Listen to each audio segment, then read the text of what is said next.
Om Namo Bhagavate Vasudevaya. Om Namo Bhagavate Vasudevaya. Om, I bow to the Lord Vasudeva. Joy to you, friends. I'm going to read from the Gita, the second chapter, stanza 13, a very important chapter. As the ego keeps the thread of self-awareness unbroken through infancy, childhood, youth, and old age, so the embodied soul, which gave consciousness to the ego, maintains its awareness uninterruptedly, not only through the stages of earth life, but through the appearance of successive bodies. O son of Kunti, sensations such as heat and cold, pleasure and pain, are generated through the senses in their contact with the world. They are ideas only, transitory, each with its beginning and end. O descendant of Bharata, bear with them patiently. The way of wisdom is to be non-identified with anything outside the self. You come into this body, you seem like a cute little child. One time Yogananda was holding a child that somebody gave him, and he nearly dropped it because he saw that the person behind that little baby was a murderer. And we come in, you think of this sweet, innocent little baby. They're not so innocent as they look. They carry all the cynicism, all the pride, all the anger, all the qualities of human beings, good as well as bad. I don't mean only to mention the bad, but they're there. I remember my brother he was very unhappy in his early years, in his first 3 years. He would hardly speak. And I think he'd had a sort of a sad time in his last life. And then he became very outspoken and loving and everything. But we show in the first 6 years of our lives a lot of what we may have been in our last life. If a person was tending to be dour, he was probably dour in that life. What his tastes were, if you want to know, because it helps you to know what your talents naturally are, so that you can develop those are strengths. Like Mozart, when he was a young child, already was writing symphonies. He was obviously a composer in other lives that had honed this talent to the point where he could be such a supreme composer as he was in that life. But in your early years, you manifest the qualities. It takes a while before the influences of your new environment will begin to affect who you really are in your soul, let us say, or in your deeper ego.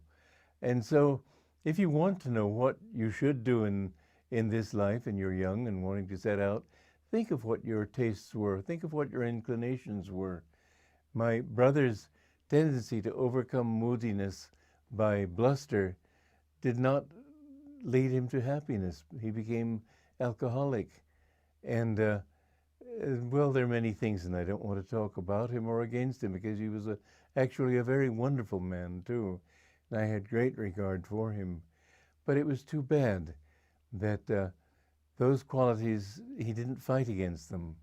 Or he fought, but in the wrong way, by bluster.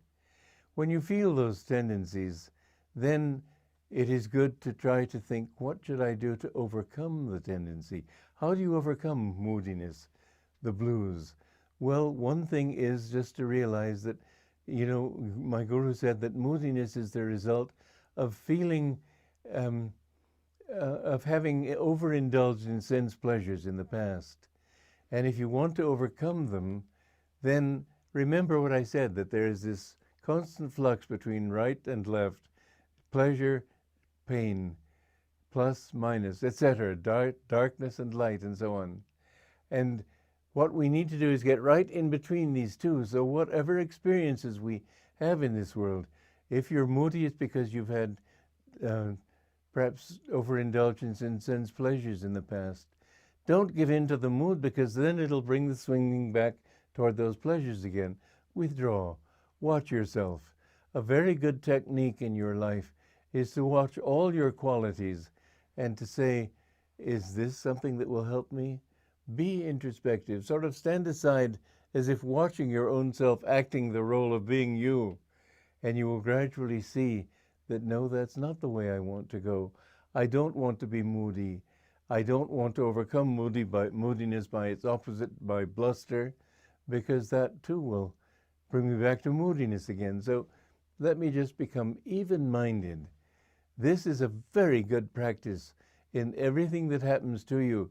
When you see people jumping up and down gleefully in television ads, know that that's exactly the wrong way to go.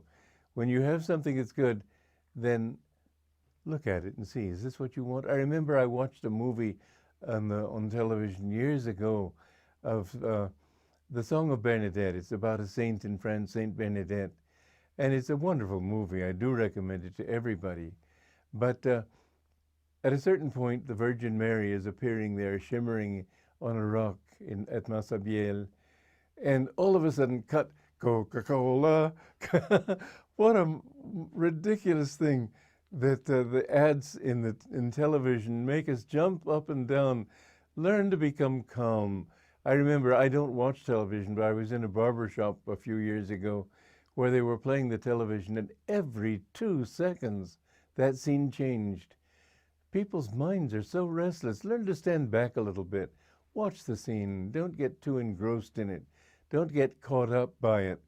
And you will find that within that calm self-centeredness in yourself, that you won't feel grief, you won't feel joy.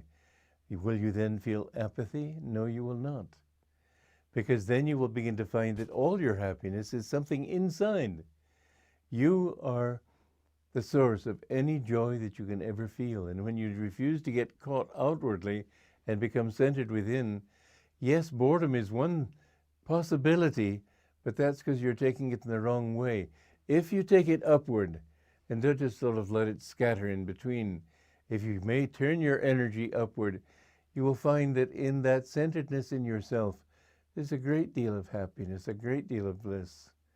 Nothing can touch you if you inwardly love God. And you will find that even when people are raging around you and getting angry and trying to tempt you with this thing and that thing, if you keep yourself self-centered in your inner being, nothing can touch you. So Krishna is trying to tell Arjuna that don't let these things catch you, but be centered in yourself. Remember that there is no death, there is no life. It's all just a show. We come into this universe, we play in it for a while, but sooner or later we discover it's all just a big play of God. St. Augustine, when this was many hundreds of years ago, he was developing a certain pride in his own intelligence and learning. And he saw a little boy when he was walking out by the sea, and the boy was trying to empty the sea with a bucket. And Augustine said, isn't it foolish to try to empty that whole sea with the bucket? And he was pouring it back on the sand where it would go back to the sea. And the little boy looked at him and he said, isn't it just as foolish to think that you can empty the whole ocean of wisdom with your little brain? And suddenly the boy disappeared. Joy to you, friends.